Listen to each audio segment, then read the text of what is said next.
New York Times with a deep dive into Donald Trump's daily life. Very important and interesting. Important for us to get a sense of the rhythm of the president, how he makes his decisions, what does he do day to day, what briefings is he consuming, what information is he getting, because he's going to lead him to make monumentally important decisions. He's the most powerful man on earth. Well, luckily they did a lot of work on this. They interviewed over 60 people who are current associates, former associates, colleagues of Donald Trump, insiders that know the man. So they got a sense of his patterns and what he does. So let me begin to share that with you. It's Maggie Haberman, Peter Baker, and before he was suspended, Glenn Thrush worked on this, not afterwards. So some great reporting here from those reporters. They said around 5:30 each morning, President Trump wakes and tunes into the television in the White House's master bedroom. He flips to CNN for news, moves to Fox and Friends for comfort and messaging ideas, and sometimes watches MSNBC's Morning Joe because friends suspect it fires him up for the day. Now, when you ask him, he says, Morning Joe's failing, I know I don't watch that. CNN's fake news, I don't watch that. But his friends and colleagues have told reporters, of course he watches it. He might hate watch it, but he watches it. One of the people he watches is Jeanine Pirro, who's, if you ever watch 5 minutes of her show on Fox News, is a total maniac. Right now, she's calling for a purge of the FBI and to arrest all of Trump's political opponents. She, under the guise of, I think they might have done something wrong. Maybe they helped Hillary Clinton. It doesn't really matter. Let's lead them out in handcuffs, she said. She's apparently such a lunatic that she came in and met with Trump. She's meeting with these people. And she went on a rant for over an hour until even Trump walked out, was like, okay, that's enough. And just walked out of the meeting. But he does watch her. So they explain he watches Miss Pirro and her fellow Fox News hosts Sean Hannity and Laura Ingraham. And sometimes, quote, hate watches CNN to get worked up, especially Don Lemon. Don Lemon, he's not the most ardent critic of the president. Maybe Anderson Cooper, among the hosts, some of the guests, of course, are far more critical of Donald Trump. Maybe Jake Tapper, that might make sense. Gee, I wonder why he picked Don Lemon. I can't quite put a finger on it. Anyway, more on his television habits in a second, but it turns out that Donald Trump was asked about this article a little while earlier, because that's what good reporters do. They say, look, here's the information that we've collected. Now we're going to ask you about it and see, do you agree, do you deny? We want to get your perspective on it before we run it. So he knew, he gets this whole thing, like 51 things that are going to go in the article. The thing he obsesses about is how much TV he watches. Oh, the policies, the issues, whatever, okay? But he's really adamant about the TV. So he goes and talks to reporters a little while back when he got the questions from the New York Times, knowing this article was coming out. And he says this, quote, I do not watch much television. I know they like to say, people that don't know me, they like to say I watch television. People with fake sources, fake reporters, fake sources. But I don't get to watch much television, primarily because of documents. I'm reading documents a lot. Okay, anyone believe that? He's reading documents a lot, so he doesn't have time. Well, the 60 sources that the New York Times talked to say that's not really the case. It doesn't matter, you can even look at public statements. Steve Mnuchin is his Treasury Secretary. Here's what he said. He said he really loves verbal briefings. He's not one to consume volumes of books or briefings. In other words, not reading a lot of documents. And as you've seen in prior reports, they condensed all of his briefings to one page, and that didn't work. One page was too much for him.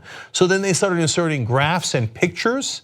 That didn't work. They then had to bring all the information down to tweet size and put his name in it so that he would pay attention. We have a child in office, and I feel terrible every time I say that because I feel like I'm denigrating good children across America. Okay. Now more on TV. For Mr. Trump, every day is an hour-by-hour battle for self-preservation.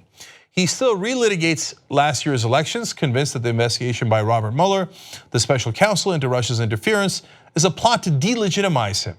Color-coded maps highlighting the counties he won were hung on the White House walls. Okay, he's obsessed with himself. No, I won. I had to look at all these red districts that I won, and they're just trying to get me. And This is all fight for survival, TV style. In fact, let me get to that. Before taking office, Mr. Trump told top aides to think of each presidential day as an episode in a television show in which he vanquishes rivals. Because that's how he sees the world. I'm in a TV show. Am I gonna get good ratings? Am I gonna win and the other guys are gonna lose? No, being president is far more serious than that. First of all, it isn't supposed to be about you. I know that comes as a giant shock to Trump and maybe even his supporters. You're supposed to be president of all of us. 330 million some odd people. You're supposed to make sure that you're looking out for our best interests. We elected you president to represent us, not to worry about if you vanquish your rivals TV style. The White House is not a reality show, but he literally doesn't understand that because he's obsessed with himself and of incredibly small intellect. So more details from the story that illustrate that. People close to him estimate that Mr. Trump spends at least 4 hours a day, and sometimes as much as twice that, in front of a television. Sometimes with the volume muted, marinating in the no-holds-barred wars of cable news and eager to fire back. Now look, the article has some things that I don't really care about at all. He watches the television in his pajamas sometimes. Who cares? I don't care about it. He drinks 12 Diet Cokes a day. Okay, fine, I couldn't care less. So why do I care that he watches up to 8 hours of TV a day? Because that's a full-time job, 8 hours a day.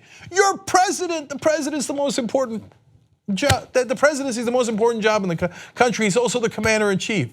And this knucklehead's like, oh, but what did Navarro say about me? What did Don Lemon say about me? Oh, Mika, what did Mika say about me? Who gives a damn? Do your goddamn job. But he can't focus on anything but Donald Trump. Jesus, what a buffoon.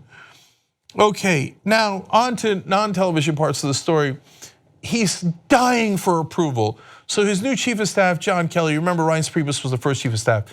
John Kelly's become kind of a father figure to him and he's seeking his approval. So this anecdote. He calls Mr. Kelly up to 12 times a day, even 4 or 5 times during dinner or a golf outing, to ask about his schedule or seek policy advice, according to people who have spoken with the president. Now look, you want to call your chief of staff a bunch of times during the day, great. Maybe that means you're engaged in being president, maybe not so bad. But as they explain, and other reports have explained, no, he's looking for approval. Daddy, did I do it right? Hey, hold on, I'm on the 3rd hole. I'm golfing as usual. But hey, daddy, I did this. Was it good? Was it okay? Man-child, more on this. Occasionally, the president solicits affirmation before hitting the tweet button. In June, according to a longtime advisor, he excitedly called friends to say he had the perfect tweet to neutralize the Russia investigation. He would call it a witch hunt. They were unimpressed. Man-child. That's your perfect tweet? That you're gonna call it a witch hunt? He thinks that's clever. He thinks, I got him. I've got a great little thing for this. I'm gonna call it a witch hunt. Did I get him, Daddy? Did I get him, Daddy? Now remember, Donald Trump, the only thing he's ever done is to seek his dad's approval because he was a moron. His dad was actually successful. Donald Trump bankrupted himself 6 different times, and every time his dad bailed him out, except for the end when the Russians did. So look into it, I was gonna say, but don't worry, Robert Mueller is looking into it for all of us. Anyway, so his whole life growing up, he's like, Daddy, please approve of something I did. I know I'm a total moron, but please, Daddy, give me some attention and give me some love. So he looks for daddies wherever he goes, I got a great tweet. I'm gonna call it a witch hunt. Is it good? Is it good? Is it good? Okay. Last quote. In almost all the interviews, Mr. Trump's associates raised questions about his capacity and willingness to differentiate bad information from something that is true. Those are his associates, his colleagues, his allies, his friends. And even they say the guy can't tell the difference between a lie and what's true and doesn't really seem to care. That's the president of the United States. If you like this video, you'll love the whole TYT network. Check it out at tytnetwork.com/join.